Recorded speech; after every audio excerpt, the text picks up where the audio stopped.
Hello and welcome to Arsenal Above All. Another weekend, another London derby.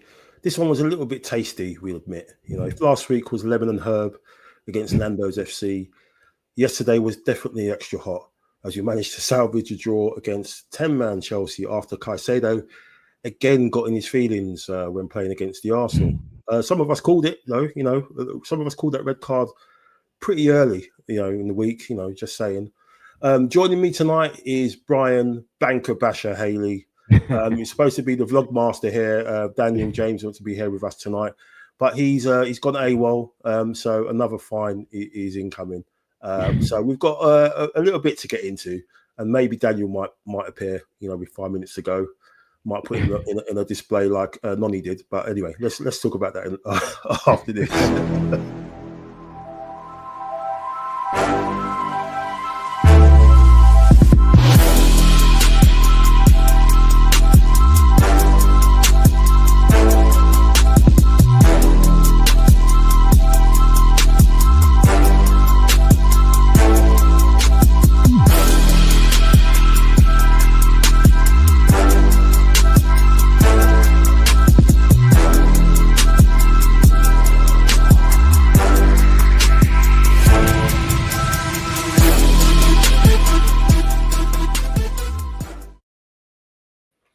Hello, everyone. Welcome back to the show.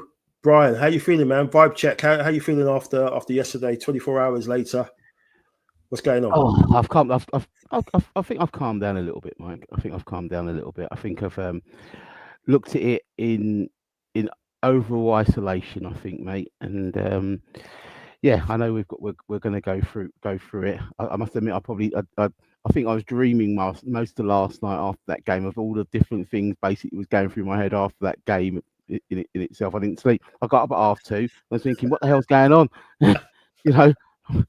This game's really got to me. Yeah. It's funny because obviously we had the North London derby last weekend, and watching that, I never felt the same sort of, your foot was kind of bouncing. Watching it at home, you was getting a bit sort of, because you saw some of the stuff that was going on in that first half, and you kind of felt that the on edge. It didn't feel like that at all against them like last week. And yeah, it was just fun. It was just a weird sort of start to the game. But thanks for joining us again tonight, Brian. I really appreciate it. So let's get into it.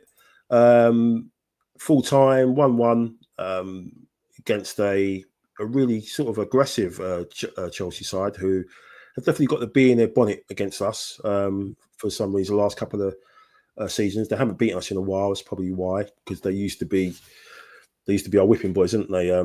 For a while. We used to be their whipping boys for a while.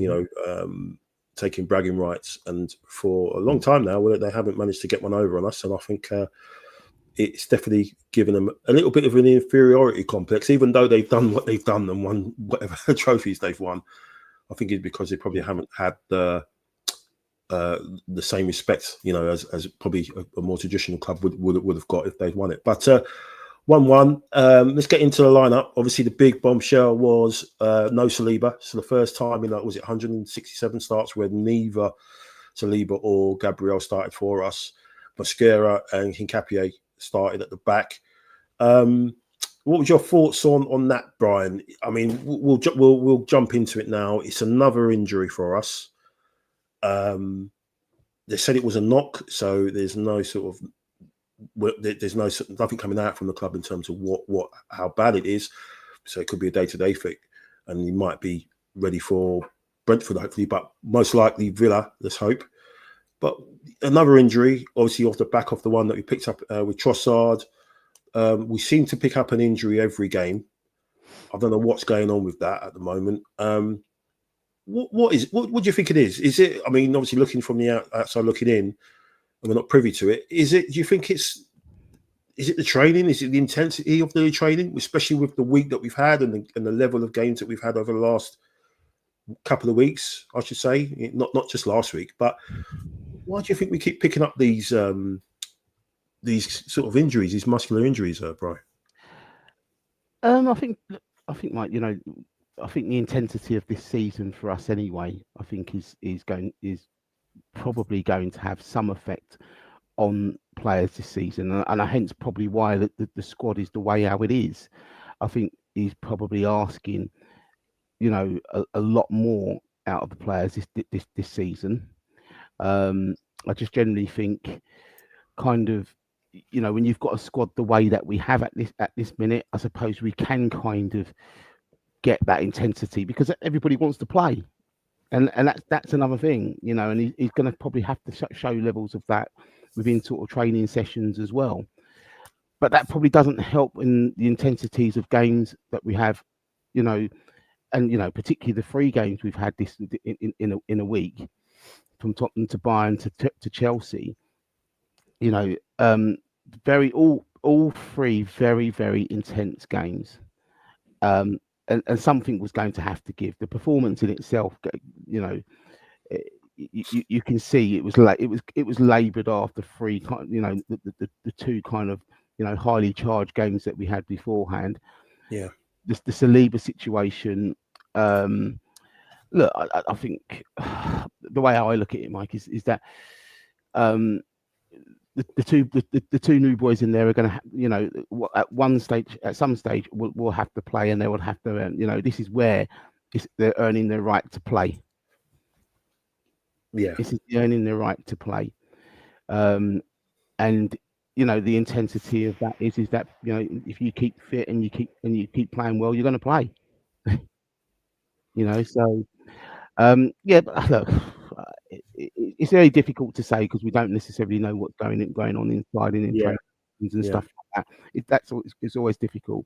But I suppose, as I said, there will be an intensity that with the squad that we've got. People are going to be battling for places, and he'll probably want to see that. But we don't want it to be detriment to results, and as well, particularly in December. Yeah, it's true. But I mean, this is kind of, it goes back to the summer where we built this squad, or Berta built this squad, obviously with Arteta, and it was for the depth, to make sure that we could rotate in and out. We haven't seemed to have done that. For example, Declan Rice is just, he's played 3 90s on the bounce, and you're thinking, this guy, he's doing so much for us. If he was to come down with something, we'll be in some serious trouble. Yeah. And yes, you've got someone like Norgard, which I wouldn't be surprised if he plays. I think he will. But you're kind of thinking, Arteta again. He's, when they're big games, and he's kind of gone. He's gone full in with the same players again. And obviously, the only reason that players have changed, or he's had to change players, is because of injuries, because people have picked things up. If it weren't for that, he would have rolled out the same 11 again and again and again. And I just think with the demands and everything, and we're saying the same stuff. We said the same stuff last season and the season before that. You know, you've got the quality now. You've got the quality in the squad. So it's just frustrating that it seems when the chips are down, you know, he reverts back to, no, I don't care. You know, these guys are going to play. You know, even if they're 70%, 80%, and they're carrying knocks. And I think that's dangerous because we're too early into the season for him to be doing that. He needs to be doing that towards the end of the season when it's the last 10 games and it's the running, and you do need everybody out, you know, to get over the pain threshold. Now you can kind of say, okay, well, someone can have a seat and then come on. He's done that in the League Cup, but I'm just worried that he's reverting back to type with he's not trusting the squad again. And I think with the squad that he's got, that's kind of unforgivable. We can't be doing that. Yeah. I think, you know what, Mike, the Declan Rice situation, yes, I'm concerned over it, but I think it's probably not helped, strangely enough, by losing Gorkres actually, something in a strange way, because obviously we've had to use, you know, and then losing Martinelli, not having Havertz, not having Jesus, where you'd have probably have played Marino in a midfield three and probably rested Declan at some stage for argument's sake, which is probably, to be honest with you, will be probably against Brentford this week anyway. Yeah. I would be very, very surprised to see him in the starting 11 for this game. I'll really be surprised.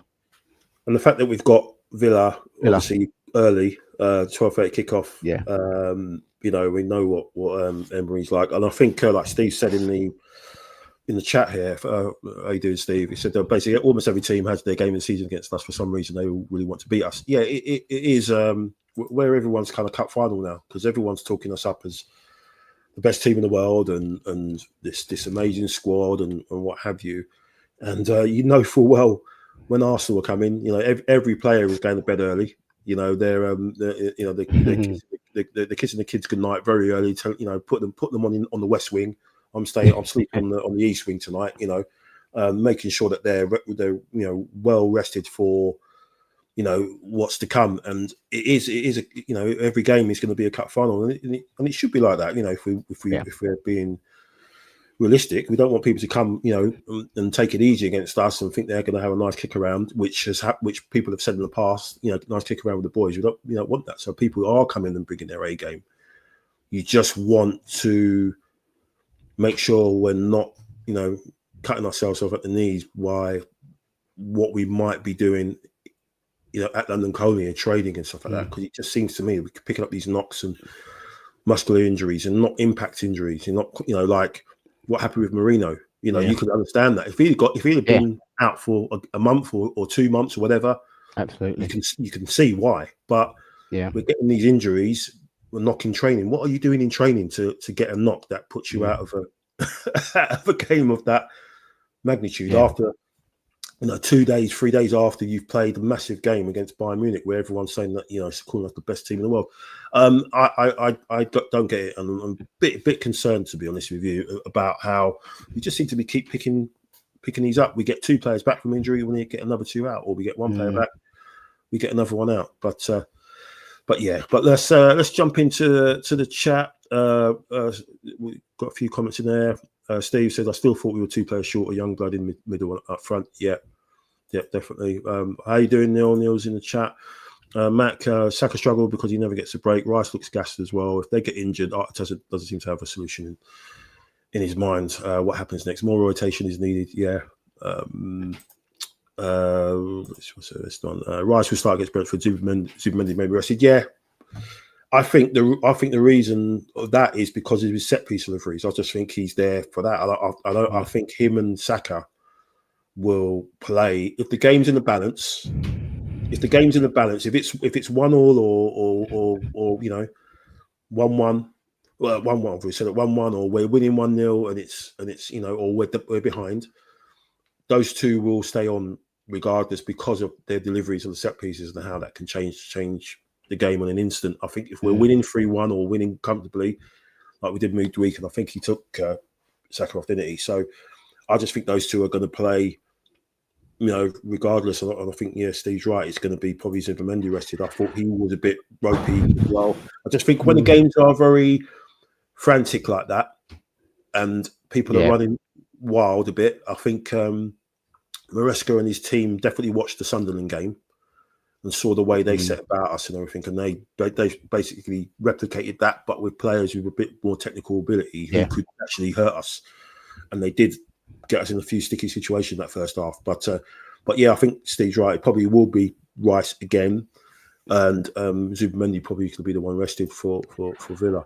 How you doing, Nick? Big up, yeah, go on, Brian. Yeah, look, I understand possibly the Zubimendi one, but I'm thinking, he was taken off at the end of the day for Odegaard. So my expectations would be, I think I know it sounds really weird, but I think we've got to be looking at the Villa game, and I know we don't want to take Brentford, as any sort of given in any shape or form, but if you asked to have a particular game after Chelsea, you'd probably want a home game against a side like that, so you can kind of make those sorts of different types of rotations as well. And again, as I said earlier, it's about this is where the players that are not playing earn their way to play in games like Brentford. If you can go and get the not even a fringe, but the players who are kind of the replacements, should we say, this is an opportunity for them. It's a perfect opportunity for them to basically to stake a claim to play, and and it should allow someone like Declan Rice not to start that game. Christian Norgard should play that game. I think personally, Marino should probably start that game. Gorkres is back; he should start. I even think that to a certain degree, Eze's got to start. I think he's got to get that more consistency. Yeah. Personally, he's got to get that consistency going, and I think for him, playing more is probably what's necessary. We've got to understand he's only been part of that group for 2-3 months. Yeah. So the more that he kind of plays and integrates, the better it would be. Obviously, we've got Odegaard potentially to come back, and he may just come in instead of Eze anyway. So there's changes to be made. There's players that are coming back, and particularly in the kind of the forward areas as well, which I think will take a little bit of that relief off by dropping Marino back if we need to into the midfield area as well in that cover. But yeah, look, I just personally think it, Rice and Saka at the end of the day they'll need an element of rest, because I do think that game at Villa away is going to be it's going to be a bigger test. Yeah, I can see us. If we don't go there correct, I can see us coming away with another point at worst in that one. I think they've turned the corner, haven't they? They had a bit of a shocking start, and they've definitely turned the corner and are on form. They're fourth at the moment, so that's going to be a big game. But there's no easy games in the Premier League. We know that. I think it was just saying, echoing what Steve said earlier. I knew we would play the best version of Chelsea. You usually get the best version of teams. Yeah, absolutely. And Neil says, I don't think it was a bad result at the end of the day, as we were shocking. And at one point, I saw them winning with 10 men. Yeah, there's that as well. I've got to say, Mike, as well. Everybody was going on about the Chelsea game against Barcelona. Okay, what they did a job on Barcelona. They did a job on a 10-man Barcelona with basically 4 or 5 of their key players actually missing. Yeah. Let's get that right. It wasn't the best version of Barcelona what we saw. So really, in realism, we would have expected Chelsea to win that game. And then we would have expected them to win that game easily, and then to come against us, and then basically, did what they did against us as well. Yeah. Hey, Dan. How you doing, Dan? Oh, guys, man, really, really sorry for you okay? Being behind. Yeah, no, it's a personal emergency. One of my boys busted his bit like Chalobah the other day, busted his face open. Oh, yeah, all right. So yeah, he's sitting next to me now, just recovering. Okay. Yeah, sorry, man. Sorry, man. No, sorry. I hope he's all right, man. Just Yeah, look after you. Yeah, sorry, man. How you feeling after yesterday, man? Watching that, I know you was a bit a bit annoyed, obviously. But how you yeah. feeling now? I was a bit annoyed. I mean, I was on the way back from Italy, so I was in and out watching it on my phone. Yeah, annoyed, man. I know some people like Alan Shearer and a few others have said, "Oh, actually, that might turn out to be a good point for Arsenal." But for me, that's Yeah, not a great point. With 10 men for over one half, we just they just look like they were just. I mean, I don't mind the physicality and stuff like that, but I just think that we let them kind of get Yeah, into us a bit too much without giving it back enough. yeah, yeah. They the thing is, I just didn't think we controlled the game at any point with any stage, and especially the start of the second half. You come out and you can see straight away it's a really silly goal as well. Yeah. I think it all comes from Raya, just coming out for a ball for that free kick. He was never going to get it. He ends up saving Pedro's header, which was never going in. yeah, Because he lost his bearings. If he stays on his line, he probably catches that, and then away we go. And then from that, they get the corner, which was, I think, people are saying it was offside. He got shot, so it looked like Fernandes was offside. We know how it goes. They had to even things up a little bit, I guess, with the red card. Especially Anthony Taylor didn't want to give the red card at first instance, but yeah, we just was talking as well, Dan, about the injuries that we seem to be we keep picking up every game. What's your thoughts on that as well? Because Man, I have no idea. All these muscular injuries, what I think Henri was explaining, it's down to overloading players and possibly training methods. They're not like, strains and ACLs and MCLs and all that kind yeah, of stuff. Muscular, which point to some kind of overexertion. I don't know. We're not medical specialists. We're not privy to all the information the medics and the doctors and the physios have. But one thing I will say, it definitely does raise a big concern because this is an ongoing issue that's been prevalent for a number of years now. yeah, It just so happens that we've got a squad big enough, sorry, to manage having our two first choice centre backs. yeah, Imagine that was a few years ago. if we had yeah, Saliba and Gabriel out, and who have you got behind them? yeah, So on one hand, that's good, but on another hand, I think that G'd up Chelsea. You could see that they were trying to get into Mosquera quite a bit. They were trying to force him and Hincapié to make mistakes. You can see that they had an increased sense of confidence because they knew we had 3 or 4 players, first team players out, Trossard as well. So yeah, I don't know what we're gonna do. They're mounting up and they're coming back slowly. So let's see. yeah. And the thing is, they look rusty as well, weren't they? I mean, I think Yeah, Martinelli was he had that shot right at the end of the first half, but other than that, he was pretty quiet. Odegaard came on and was doing his trying to thread the eye, ball for the eye the needle stuff. yeah, Wasn't taking shots. That's which I imagine someone like Eze would have maybe taken a 1 or 2 to see, because we know he can do that. And obviously, your careers, he looked a bit, not slow, but again, he was trying. Obviously, he's going to be trying to find his feet. Jesus was on the bench, which was good to see, but how far off is he? So you're right, getting these players injured and then obviously getting them back up to speed is going to be the thing.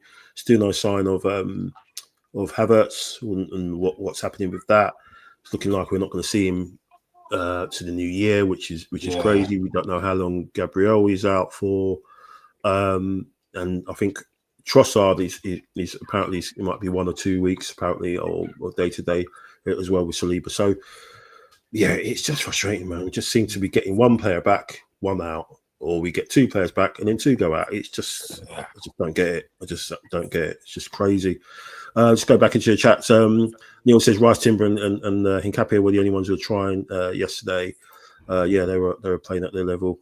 Steve was saying got to use players and start giving players minutes from the bench. Yeah, absolutely right.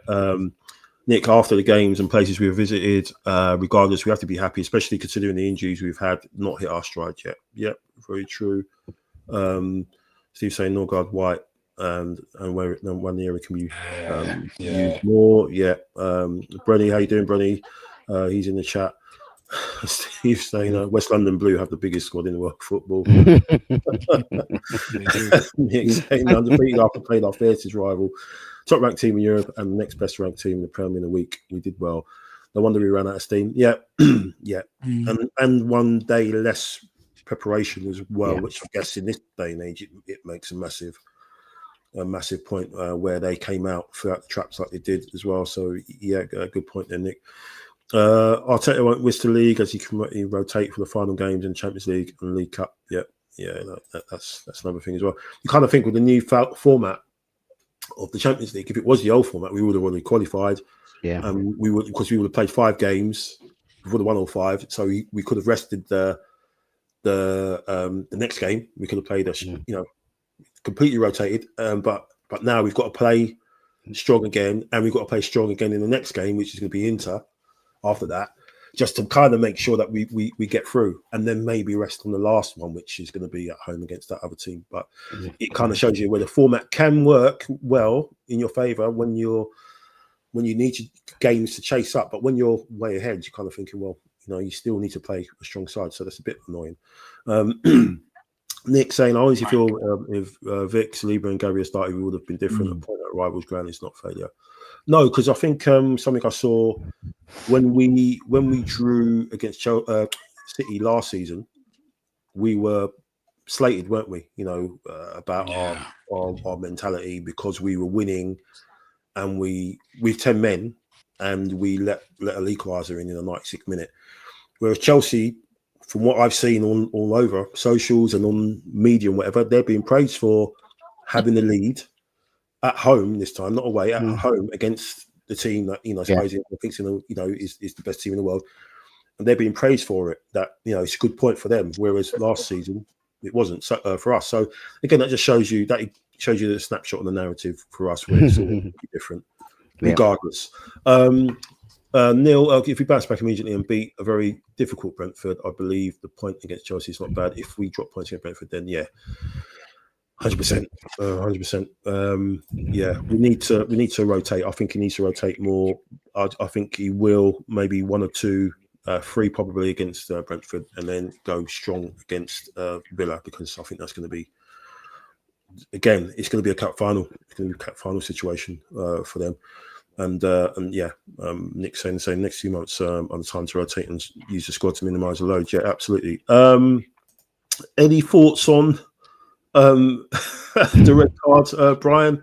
Absolute nonsense. I mean, Caicedo went in so hard he hurt his foot. It looked like nothing was wrong with him. Absolutely nothing wrong with him. You can tell straight away. The guy's he's like a jilted one of those jilted girls. Girlfriend. Not that I watch it, but he just, whenever Arsenal come around, he just loses his head. And I said a couple of days before that I can see him or Cucurella get a red because they just lose their heads when they play against us. Cucurella has it in his, and it has something about Saka that he just doesn't like, and obviously Caicedo going around pushing people and doing what have you. Marino's lucky because that was a leg break. His foot was planted as well. That was a really, really bad one. So, what's your thoughts on that? I heard people saying that Chelsea have got a lot of maturity in their side. And I think I said to you, Mike, I said, Caicedo's a talented kid. Yeah. But he just completely lacks the football intelligence at this moment. Because if you basically were going to a game like that and people are championing you as this central number 6 midfielder, potentially in the world at this moment in time, you might be thinking to yourself, you know what, I don't actually have to go in there and rough people up. My football will do actually the talking, and like Zubimendi does, you do the simple things and break things up. You don't have to break people's legs to break things up. Yeah. You don't have to basically get in people's faces to basically to make that you are, a prominent player on the pitch at that time. So he just lacks the football intelligence, and it's probably in some respects probably why we didn't buy him anyway. Yeah. I think the way he acted after the deal fell through, or not the deal fell through so much that Brighton said, no, you're not going anywhere. I think him doing all that, Instagram posts about his family and everything like that, I think the club probably looked at it and thought, you know what, no, this guy is a bit, let's not. And obviously, I think probably they were talking to Rice at the same time, and it was like, okay, we're just going to go with this guy because obviously his mental strength is in a completely different universe to Caicedo. Absolutely ridiculous. And Steve was there saying almost every first foul for us was a booking. Some rightly so. The ref let West Ham Blue get away with some. Yeah, it's a normal thing. It seems with Anthony Taylor. And this was what pushed me over the edge when Sturridge said that it wasn't a bad tackle at normal speed, and definitely not a red. Absolutely, absolutely insane. I couldn't believe it, and he's sitting there just saying that, saying it wasn't a bad tackle. Yeah. It was just, and it's that sort of narrative that seeps through, and people think it's okay to do that, and then and like I said, Anthony Taylor, he was right there looking at it, and he waved play on. If you look at it back, he's like, play on. He's like, follow the ball. He didn't blow up straight away. He was just like, okay, it's just a collision. It's mental, absolutely mental. Nick saying, when I see change like that and the ref plays on, so we suffered 7 to 8 broken legs in 5 seasons under the Wenger era. Yeah, it was crazy. It was absolutely crazy that he just said, okay, play on. And then he gives you a yellow card. Why do you give the yellow card and then have to maybe go back and change it? Why don't you just? I don't get how they ref now. It's just absolutely crazy. It's kind of embarrassing, to be honest with you, though, Mike. When you look at the whole situation in itself, where he's allowed the game to go on, he's then given a yellow card for it, and then being told to go to the screen to have a look at it. To me, he's got the whole complete situation completely wrong anyway. Then Stockley Park should have really basically said to him before he even gave the yellow card, you better just go and have a look at this now. Yeah. So the whole sequence of it was a mess. Yeah, it's a joke, absolute joke, and it leads to this as well from Nick. In terms of Miles, we'll talk about Miles and the substitutions. So it's I'm kind of worried about Miles at the moment because he didn't play well. Not the last England game. The last England game he featured, I thought he was really poor. I think we won 5-0. I think it was England won 5-0, and he was really poor. He looked like his head was gone. And then he played, against Bayern, and he just was getting spun by that car, wasn't he? And I just thought, okay, he's going to come on London derby. He's going to be up for it, and he just didn't. The intensity wasn't there. He just wasn't. It's surprising because I was trying to think when was the last time an Arteta thrown on a sub, and they've not seemed like they're up for it. They've not hit the ground running and kept with the same level of the output as the rest of the team. And it was Miles and it was Noni as well. Noni came on. He was smiling and trying to talk to people, like some of the Chelsea players. I'm like, bro, this ain't that game, man. They're not on that. Ain't you watched the game from the bench? Haven't you seen what they've been doing? Haven't you heard what the fans have been saying? Yeah. Behind you, like in the dugout, haven't you heard what they've been saying to you whilst you've been warming up? They must have been saying a load of stuff, but he's coming on all relaxed and jovial, like, we just like it's gone down to Hackney Marshes after school, and it's like just kick about with some of his. He used to go to school there. Oh, he's just seen these old boys. He's going to go over there and play a kick around with them. No, it's not that sort of game, man. What do you think, Dan? Because I was livid with just the attitude. He didn't try to take anybody on. I think he did try to take one take on. It was unsuccessful. Every time he got the ball, it was a safe pass backwards. I just think it got to his head, and I was disappointed because I thought after his goal midweek, it would have given him a bit of a push, to go back to Chelsea and just show them something. But what was your thoughts on I think the fans got it. I think the atmosphere and the fans and the performance of Chelsea, the aggression and stuff, I think it got to his head. It got in his head. I think he had a bit of stage fright. That being said, I think obviously he's been out for quite a while as well. So, I mean, it's hard. I know we're here talking about people like Miles and the like. They just haven't been able to get any rhythm, and unfortunately, they're not able to come in and hit the ground running because they've got no rhythm at the moment. Arteta, that's my one criticism of Arteta. He could use he could do a bit more rotation in terms of substitutions. Yeah. To allow players to get rhythm. Ben White, Norgard, we've seen how good Norgard was at Brentford. Ethan, Nwaneri, all these guys are not really getting much minutes. So they're not able to get even a little rhythm of getting 20 minutes, 15 minutes per game. They're sitting on the bench for the entire game most of the time. And so I think, even for Ethan, seeing Noni come back after 2 months out, and he's being called into action before it is a bit questionable. That's my only slight criticism of Arteta. And just slightly back to the Casado thing, I actually think we made the right decision. Right, I mean, I'll be honest with you, as good as people say Casado is, unpopular opinion, I don't actually rate him as a player. Brian, you made a good point technically about his IQ as a footballer. I do question that actually, and obviously he's a pro, I'm not, but just from what I see, it's just not pleasing on my eye. He seems like he's a disruptor. That's his game. He likes to go around disrupting things, picking people, fouling. That's his game. And for me, I just don't like that kind of player. It's the modern game for me has come a lot further than that now. From them Graham Souness days. Yeah. And I just don't like him as a player. He's the kind of person that will seriously injure someone one day. But anyway, I digress. But yeah, the attitude of and I saw Noni kind of like nudging some of his ex-teammates and kind of chatting to him and stuff. I was a bit like, come on, man, this is a derby. This is potentially exactly. the two teams that are fighting for the title. So I would have wanted to have seen a bit more kind of, as soon as he crossed that line to get on the pitch, he just switched. Yeah, just see a little bit more aggression, eh, Brian? Just a little bit, just to put them on the back foot and just just be on the front foot.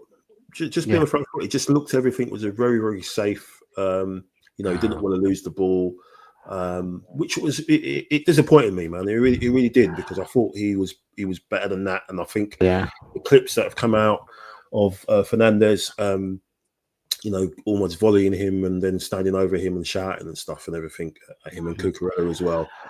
And yet he didn't back that up. He still kind of was like, okay, very blasé sort of thing with the rest of the game. There was one time when the ball went up in the air and he just didn't compete in the air. He just went up half-heartedly, man. I was like, come on, seriously, your head's just not there. I mean, if it was there a little bit longer, I wouldn't be surprised if Arteta would have said, you know what? I'm going to drag you off. Yeah. It's like Neil was saying in the chat. I was going mad. on the chat with him. I was going mad in the chat, just saying, "What? This isn't a game anymore. In a game, but it isn't. This isn't it. This is. You can do that afterwards. You can go and chat to whatever people afterwards. Yeah. But they shipped you out whilst you were in America on the verge of playing in a World Cup final, and they thought, "Nah, we don't need you. You can go." Yeah. And you come on, and you're kind of, how you doing? What's happening? It's like no one's talking to you. It ain't that time, man. Sorry, go on, Brian. What do you think? No, I think to me we missed Gyökeres yesterday. Yeah. I think he was leading that line. I think because what I saw was we looked a bit passive when we on a bit of the press, where Chelsea got out too easily for my liking. Yeah, they got out far too easy, and I think if Gyökeres was there, and when he launched on Sanchez, that is what we were asking for. Yeah. He left the mark, like, no different than what Caicedo did, but obviously did it in the right ways by leaving one on Sanchez. But that's what we should have had from leading from the front, but we didn't seem to have that with that. Chelsea, we allowed Chelsea to play, and they got out too easy for my liking. Yeah. And that just allowed them to play. Yeah. 100%. And Neil agrees with Dan. Yeah, pretty much. Optimum of the game. The game was played. It was not a modern day football match. It was more 20 people in the boxing gym. Yeah, just people Marino was getting shoved around by James and stuff like that, and obviously he popped up with his with his big goal. I thought he didn't have that great a game first half. Just kept on giving the ball away first half. Him and Zubimendi, and people would keep talking about Marino being a big game player, or Arteta trusts him, in these games, big games, because he, protects the ball, he keeps it well. This guy was giving the ball away every time he had it in the first 20, 25 minutes. I was thinking, what the hell? And Zubimendi was doing the same thing. And I just think that's one of those things about Zubimendi I found. When the game's a bit frenetic, when it's a bit, people are up in his face, he kind of wobbles a little bit. So he needs to obviously get used to that. Obviously, he was still 3-4 months into his first taste of football in the Premier League. He's gonna taste a festive program because he's not used to that either. Playing in Spain with the breaks and stuff, so he's got that to come as well. And you kind of think, well, okay, this is the perfect chance for you to take him out for maybe 1 or 2 games and put Norgard in. This is what it's all about. Please do that, Arteta, just so you can sort of protect him and keep him, because I think he's got 4 or 5 yellow cards. So I think he's on the verge of getting a suspension if he gets another one. But yeah, it was a good header, and thankfully, Marino did what he can do. It's a shame Timber, who I thought was superb again, just got in the way of your career at the end, man, because that would have been amazing to nick a win and just absolutely just trigger and rattle everyone again, like we've done so much this season. Also, big praise to this guy Hincapié. Just thought he was a warrior. He fought. Him and Mosquera as well, but Hincapié in particular, the fact that he pretty much almost ironed out 2 of their players as well. Was how many times have we been on the receiving end of that? We remember Hector Bellerin getting knocked out at Stamford Bridge many seasons ago. I think it was it Alonso that went up for a header and elbowed him? Alonso, yeah. Clean elbow. And Gary Neville saying, "Oh, you got to be tougher than that." Guy got absolutely cleaned out with an elbow, and he's saying, "No, you got to be tougher. You got to be stronger." Hincapié went up for the ball. He elbowed. Obviously, his elbow caught Chalobah. It was a bad one. I think he caught Pedro as well, and obviously he did that tackle on Pedro Neto as well. And he looks like he wants it. He's pretty much going to fight for it. So I think, as Neil said earlier, he was one of the few that sort of were up to the level yesterday as well. And I think it was his cross that led to that chance for Timber at the end. I think it was Hincapié that put that crossover. Obviously, we said Odegaard's back. He needs to come back and produce really. Kind of. I think I was talking to Mac, and it was like, he came on, but he was just doing the same bits and pieces, like just ticking the ball over, but not sort of taking ownership of it. Getting shots off, which he used to do. Obviously, he's seen Eze do that. He needs to. He's like trying to thread the ball through the eye of a needle stuff. I just don't think it's. He needs to have more facets to his game now, because obviously from what we've seen in the last couple of games. Let's go back into the chat. Leadership from Moss in that picture and make sure things didn't boil over. Yeah, that's right, Steve. Yeah, he kind of pulled him back. That was good.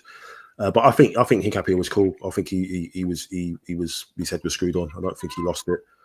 Can't blame Tim. Geek should have shouted my ball at him, but it happened so fast. Yeah, true. Very true. Very, very true. But before we go, just have a look at something here, guys. I don't know if you'll be able to see it, but this is just someone put up the fixtures so far, and at a glance, you can kind of see. Obviously, we can see the top 3: us, Chelsea, and City.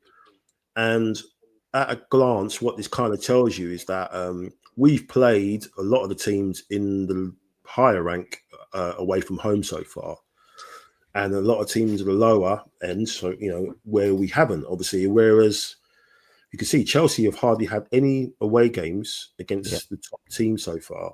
So there's a long way to go for us, but there's a bloody long way to go for them as well. When you look at the games, they've only been to United and Tottenham.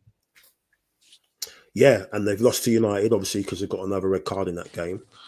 Tottenham are crap anyway, so Tottenham are Tottenham, you know. But when They've you all look got at that. they've lost twice at home as well, obviously, to those two teams. Obviously, we haven't played them yet. But again, we're going to tick another team off on Saturday when we go to Villa in the top 6 and stuff of that category when we go there. But you kind of look at the rest of it, and yes, we do have a few home games. The good thing is that of the top 6, they've all got to come to ours apart from City. You know, they've all got to come to the carpet.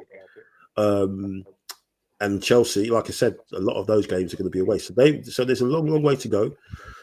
With City as well, you can kind of say they've got a lot of those games at home as well with the big teams. But they've played, I think Nick's looking at that, they've played a few of the teams at the bottom. They've only played us and Newcastle. They ain't been nowhere else. Yeah.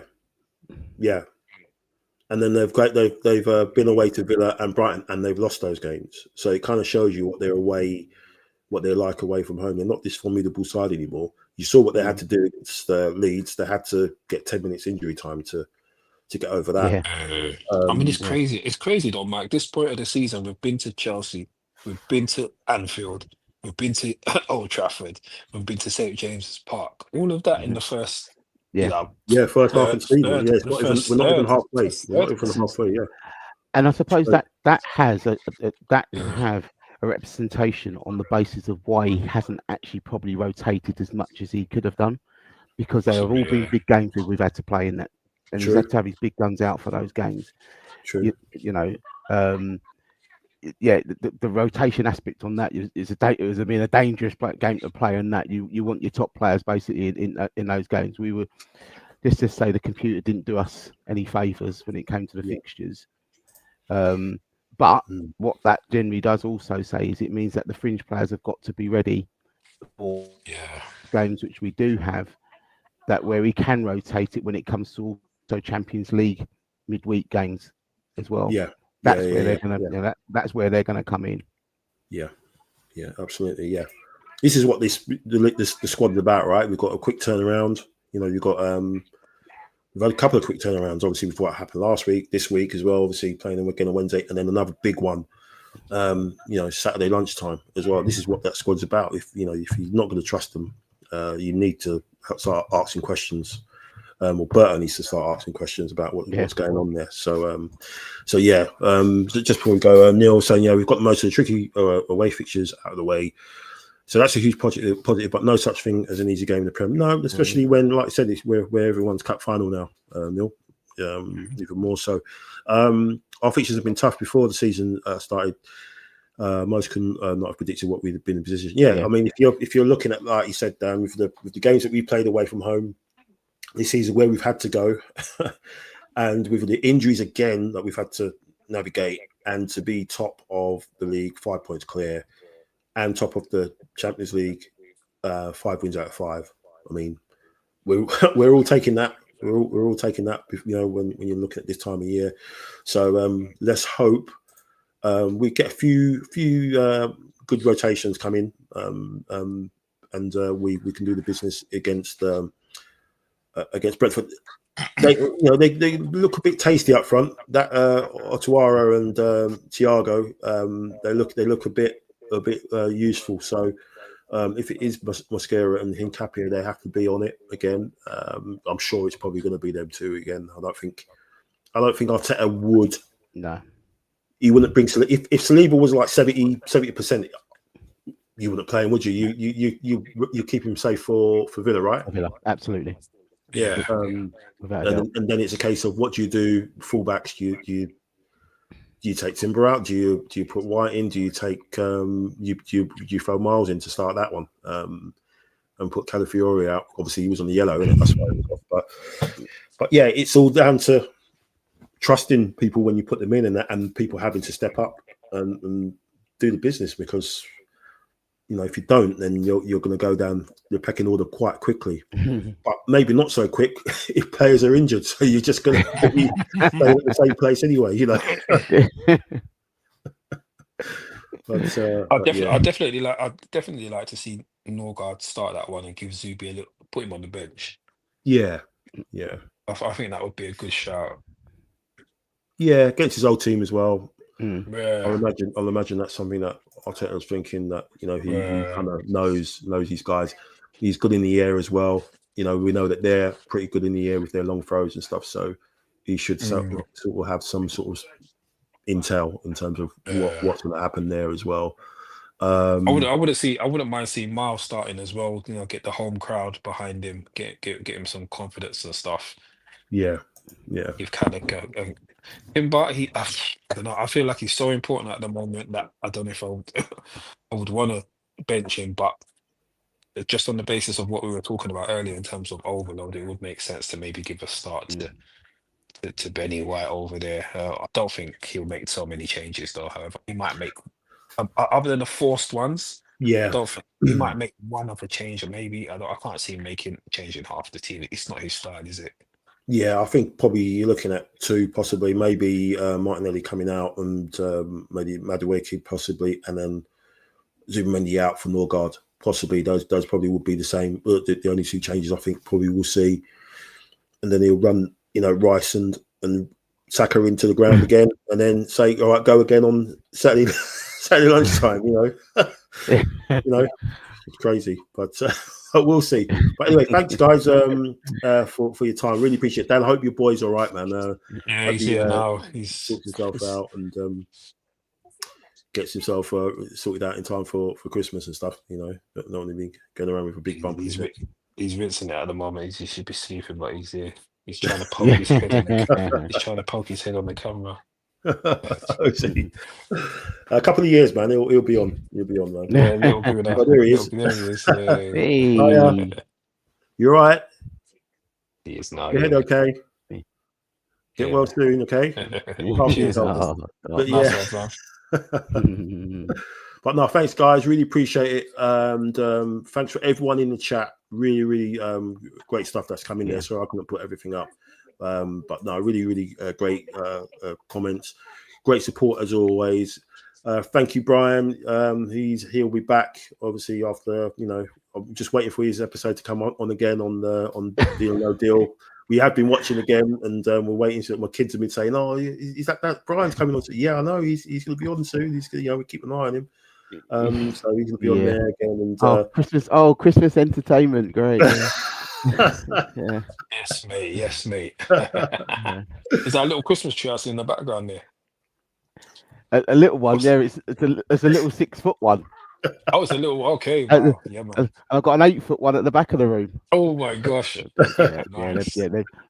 These girls have gone mad on me. I tell you. Nice. Nice one. Thanks so much, guys. Really appreciate it. Cheers. Take care, Dan. Look after yourself and the family. Love to you guys. Love to you, Brian and family. Love to everyone in the comments. All the best. Good luck, and keep it Arsenal.